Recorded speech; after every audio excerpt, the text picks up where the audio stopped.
Bonsoir. Je me réjouis de prendre, partager ce temps. Au pied levé, c'est vrai, mais ça ne change pas que Dieu nous inspire et Dieu ouvre nos cœurs. Donc voilà, on va commencer. On parlait de mon papa, moi ça tombe bien, moi aussi je vais commencer par ça. Parce que mon papa, il m'a toujours dit, quand j'étais plus jeune, mes frères et sœurs aussi, il m'a toujours dit, il ne faut jamais forcer avec la mécanique. Je ne sais pas si vous avez déjà entendu ça.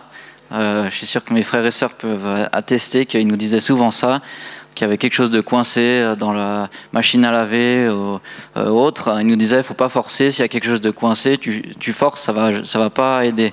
Donc il me disait ça. Et j'utilise ça maintenant au quotidien parce que je suis horloger, je suis dans la mécanique. Je me rappelle tous les jours qu'il ne faut pas forcer avec la mécanique parce que sinon ça ne fonctionne pas. Ma mère, elle me disait, chez nous on mange de tout. Alors ça aussi, j'ai beaucoup appris à travers ça. Parce que maintenant, on mange plus ou moins de tout. On n'est pas très très difficile avec mes frères et sœurs. Et mon père, il me disait aussi, le monde appartient à ceux qui se lèvent tôt. Mais celui-là, j'y travaille encore parce que j'y suis pas vraiment. Mais ça viendra, j'espère, un jour. Et mes deux parents, ils m'ont appris plein de choses de la vie du quotidien et dans ma marche spirituelle avec Dieu, dans ma relation avec Dieu, de la prière, de la louange, etc. Et il y avait mes parents qui m'ont beaucoup appris, mais il y a d'autres personnes aussi sur mon chemin. Mes parents biologiques, mais j'ai aussi eu des parents spirituels. Par exemple, quand j'étais aux États-Unis, j'ai commencé à fréquenter Christina. J'ai eu des hommes plus âgés qui sont venus dans ma vie, qui m'ont conseillé, qui ont prié pour moi, qui m'ont dit tu peux faire comme ça, je t'encourage, ce genre de choses. Et vous, est-ce que vous avez eu des parents spirituels, biologiques, qui vous ont inspiré, qui vous ont appris beaucoup de choses? Qu'est-ce qu'ils vous ont dit? Qu'est-ce que vous vous rappelez aujourd'hui de ce qu'ils vous ont dit? Donc, je dis ça parce que je vais parler aujourd'hui de l'importance d'être des parents spirituels et d'avoir des parents spirituels. Ça peut être les mêmes, biologiques et spirituels, des fois c'est pas les mêmes, et je vais un petit peu parler de ça. Alors on va prendre dans Malachie 3, versets 23 et 24. On va lire ces deux versets. Je vais juste attendre qu'il soit au beamer, comme ça.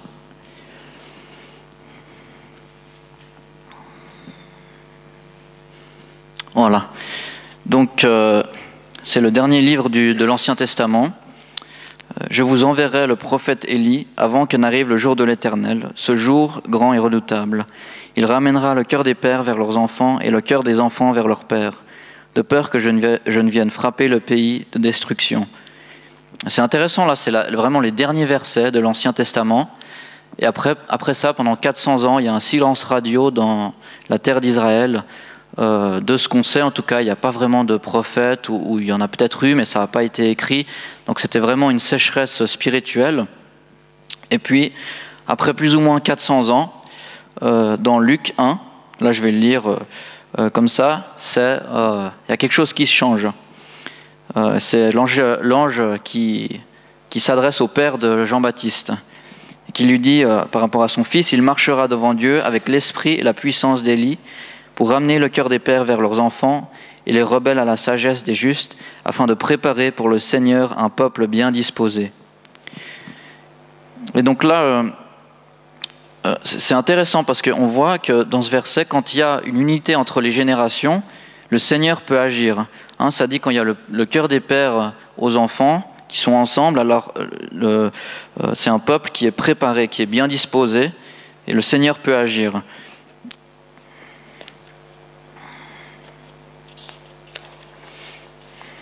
Donc Jean-Baptiste, son ministère, il a apporté un réveil. Clairement, ce n'était pas forcément un réveil de guérison, beaucoup de signes, de miracles, mais un réveil où il y a eu vraiment des repentances, toutes sortes de repentances. Et ça, c'est un signe du réveil. Et on voit que quand il y a un réveil, les générations, elles se tournent les unes vers les autres. C'est aussi un des signes. Je me rappelle, j'ai un professeur à l'école biblique qui nous racontait, en Californie, dans les années 60 et 70, il y avait le réveil des hippies, Jesus Revolution ou bien Jesus Freaks, ça dépend les noms, il y a plusieurs noms. Mais en fait, il y a des milliers de hippies en Californie qui se sont tournés vers Dieu Et il y a vraiment eu un contraste au début parce que c'était des églises très traditionnelles, des gens qui venaient en costard le dimanche matin à l'église. Puis il a commencé à avoir des hippies qui venaient au culte en short et sans chaussures, avec les pieds pleins de sable. Et mon professeur qui était dans ce réveil, il nous racontait les dimanches après-midi, on nettoyait le tapis, puis il y avait des kilos de sable à ramasser, parce qu'il y avait plein de hippies qui venaient dans l'église. Et puis ces gens un peu plus traditionnels ont réalisé que non, l'église c'est pour tout le monde, et venez comme vous êtes. Il y a vraiment eu deux générations, une génération plus traditionnelle, qui est venue avec une génération qui se cherchait beaucoup, et où il y avait beaucoup de défis. Et les deux ont trouvé un point commun qui était d'adorer Dieu.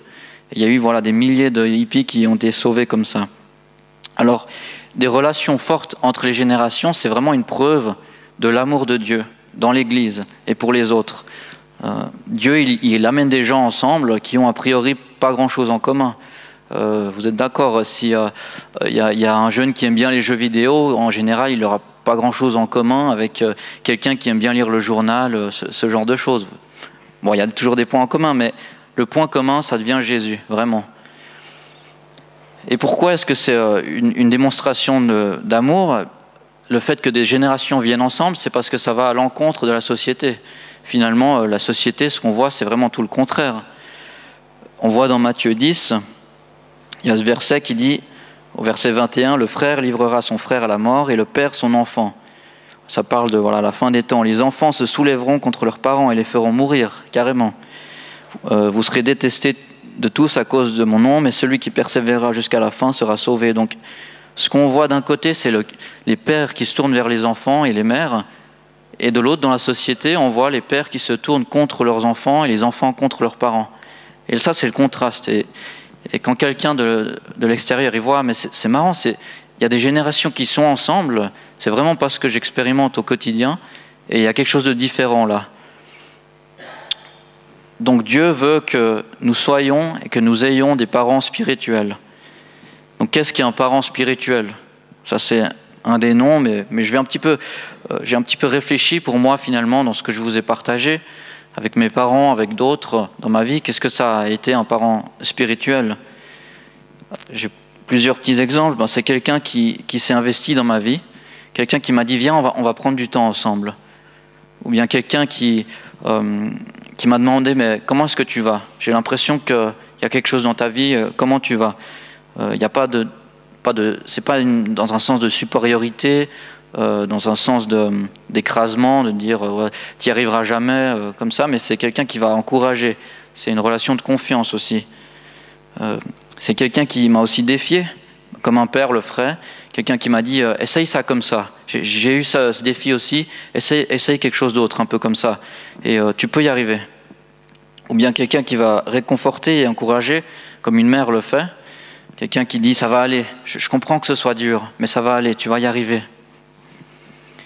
Ça a aussi été quelqu'un qui prie pour moi, qui m'a conseillé, quelqu'un qui a initié, qui m'a invité, qui a dit viens, on va boire un café, on va discuter, on va prier ensemble. Ça, c'est un petit peu ce que j'ai pu voir dans ma vie, le type de parent spirituel. Et finalement, d'être un parent spirituel, c'est de se battre pour quelqu'un qui serait peut-être un peu plus jeune dans la foi, un peu moins expérimenté, se battre pour que cette personne qui est moins expérimentée, elle puisse entrer pleinement dans la volonté de Dieu, dans sa destinée.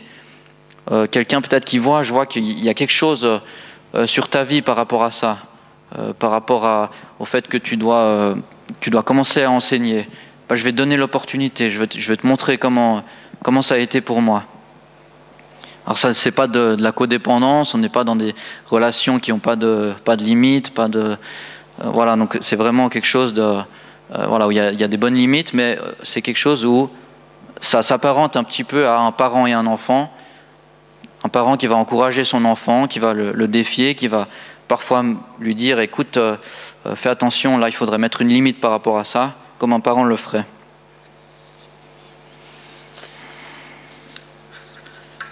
Et puis dans la Bible, où est-ce qu'on voit ça? On va regarder quelques exemples de personnages. On peut se dire, bof, on voit pas vraiment ça, mais il y a plein d'exemples en fait que j'ai pu trouver. Le premier, c'est Moïse et Josué. Ça dit dans Deutéronome, à la fin de sa vie, Moïse, il appela Josué et lui dit devant tous les Israélites, « Fortifie-toi et prends courage, car tu entreras avec ce peuple dans le pays que l'Éternel a juré à leurs ancêtres. C'est toi qui les mettras en possession. L'Éternel marchera avec toi, il sera devant toi. Ne sois pas effrayé, n'aie pas peur. » Donc là, vraiment, Moïse, il voit qu'il y a cet appel sur la vie de Josué et il lui donne tous les moyens. Il l'amène devant le peuple pour dire « c'est lui que vous suivrez pour rentrer dans la terre promise ». Il y a aussi David et Salomon. Donc David, il voulait construire un temple pour l'Éternel, mais il n'a pas pu, le Seigneur ne lui a pas permis. Et le Seigneur lui a dit « ce sera ton fils qui le fera ». Alors David lui aurait pu dire « bon, ben ok, ça joue, quoi, ce sera mon fils, il se débrouille ». Mais ce qu'il a fait David au lieu, c'est qu'il a préparé le chemin. Il a ramené toutes les ressources qui étaient nécessaires, tous les artisans pour construire ce temple. Il y a ce verset qui dit donc David prépare la construction du temple et il appelle son fils et lui dit « l'or, l'argent, le bronze, le fer sont en quantité incalculable. J'ai fait venir tout ce qu'il faut. Lève-toi et agis. Maintenant, c'est à toi de le faire. Que l'Éternel soit avec toi. » Et David, il ordonna à tous les chefs d'Israël d'aider son fils Salomon. Encore une fois, il reconnaît qu'il y a quelque chose sur la vie de son fils et il l'encourage, il prépare le chemin, il lui montre le chemin. C'est pareil avec Jésus et ses disciples finalement. Quand Jésus a appelé ses disciples, ils étaient jeunes. Certains disent que c'était même des ados, des jeunes adultes. C'est pas réellement sûr, mais voilà, ce qui est sûr, c'est qu'ils étaient jeunes, bien plus jeunes que Jésus. Et on peut le voir des fois, certaines réflexions que les disciples ils ont, hein. Quand ils disent Jésus, est-ce que tu veux qu'on appelle du feu sur ces gens, quand c'est Jacques et Jean qui disent est-ce qu'on peut, voilà, si tu veux on appelle du feu sur ces gens-là. C'est un peu des réflexions de jeunes impulsifs, quoi. Voilà. Mais il y a aussi la foi qui vient avec Pierre qui dit si c'est toi, ordonne que je marche sur l'eau et je le ferai. Il y a un peu cette foi, d'oser l'impossible.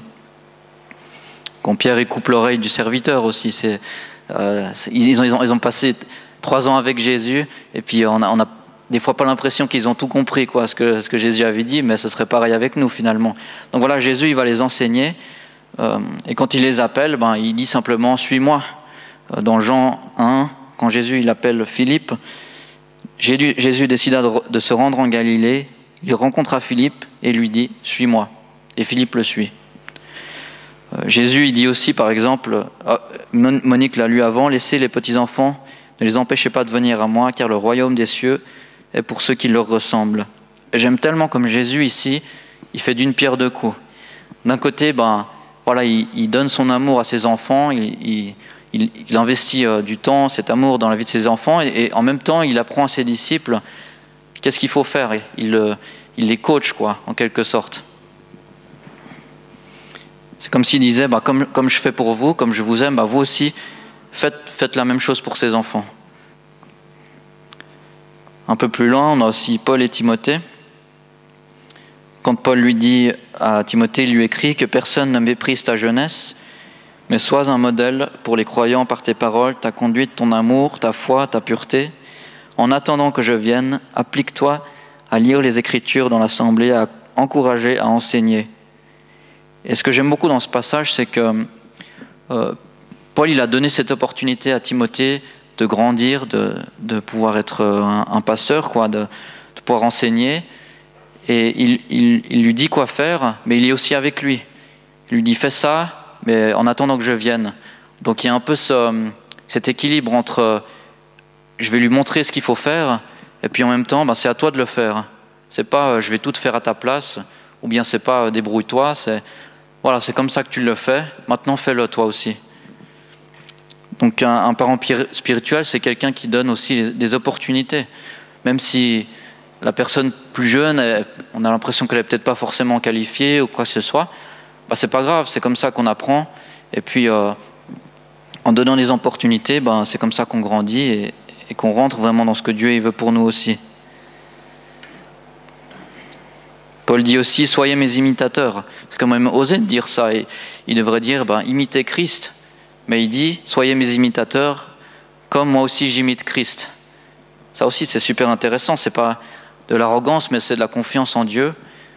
Paul qui qui dit en quelque sorte, je suis passé par là, et Christ m'a appris beaucoup de choses dans cette situation. Alors faites comme moi, parce que c'est quelque chose que vous pouvez apprendre aussi.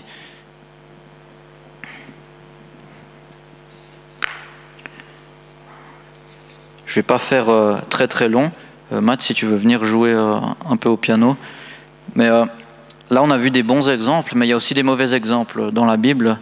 C'est comme un peu un avertissement pour nous aussi. Avec les rois d'Israël et les rois de Juda.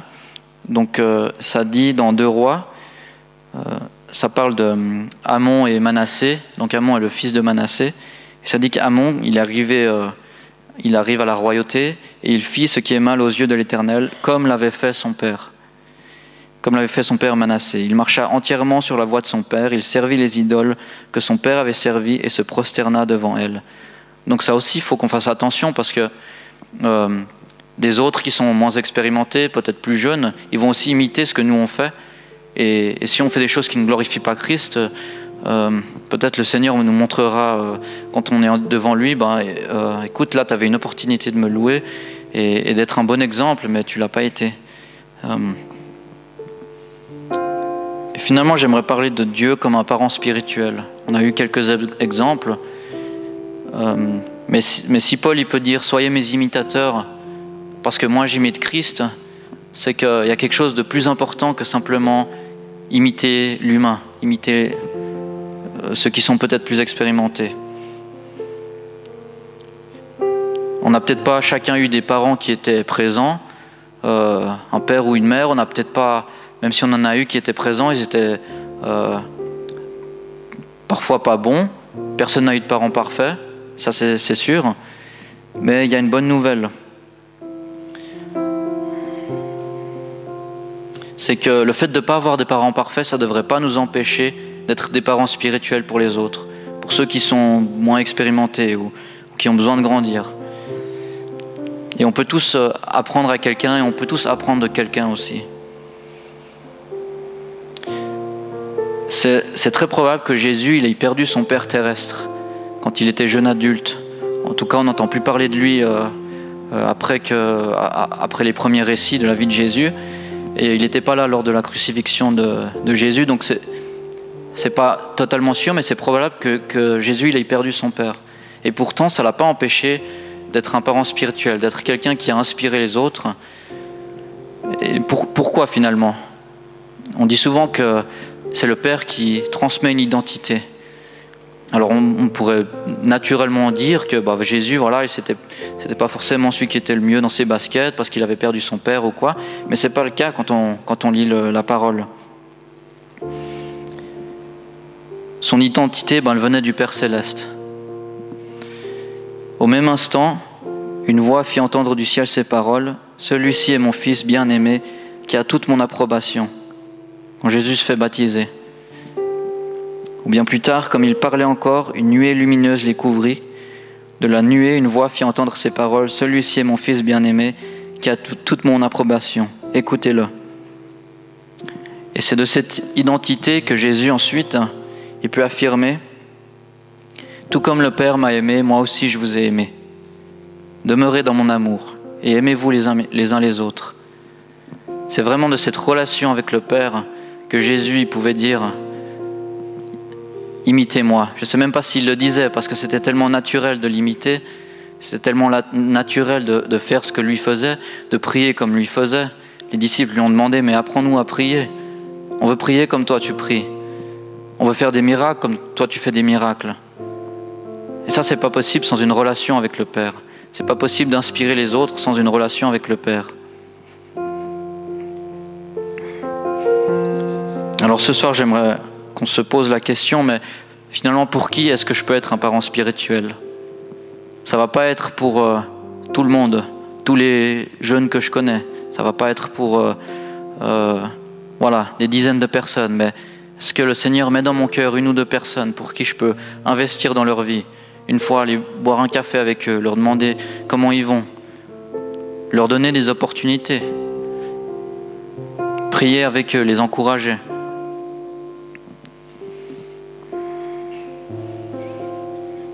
Je vais prendre un temps de prière et je vous encourage à prier avec moi par rapport à ça, qu'on puisse vraiment écouter ce que Dieu veut nous dire, l'inspiration qu'il veut nous donner.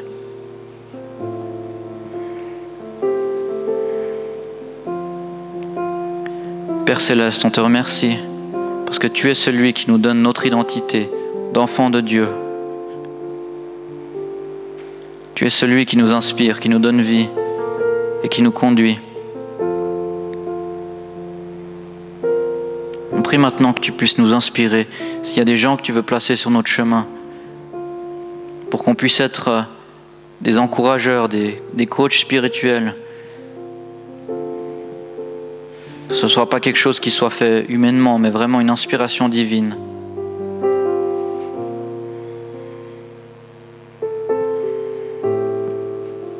Viens, Saint-Esprit, nous montrer maintenant quelques personnes en ton nom.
J'avais l'impression qu'il y a peut-être quelqu'un ce soir qui a quelqu'un en tête, mais qui n'ose pas forcément s'approcher d'une personne pour l'encourager. J'avais envie de dire, ça peut paraître décourageant de se dire il faut que je coach cette personne, il faut que je l'encourage ou quoi, mais en fait c'est une relation. C'est vraiment ça au final. Ce que c'est d'encourager quelqu'un, c'est d'être là pour la personne et c'est une relation. Et peut-être de voir la chose comme une relation, ça peut aider en se disant, c'est par amour qu'on le fait et pas par devoir. C'est principalement par amour qu'on le fait.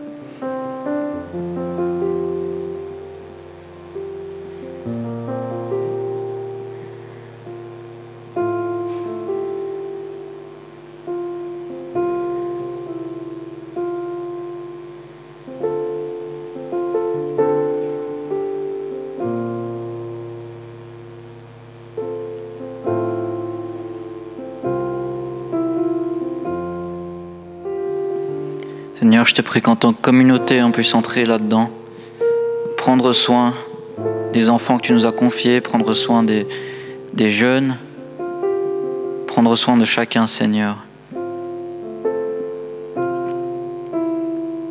Qu'on puisse chacun être des encourageurs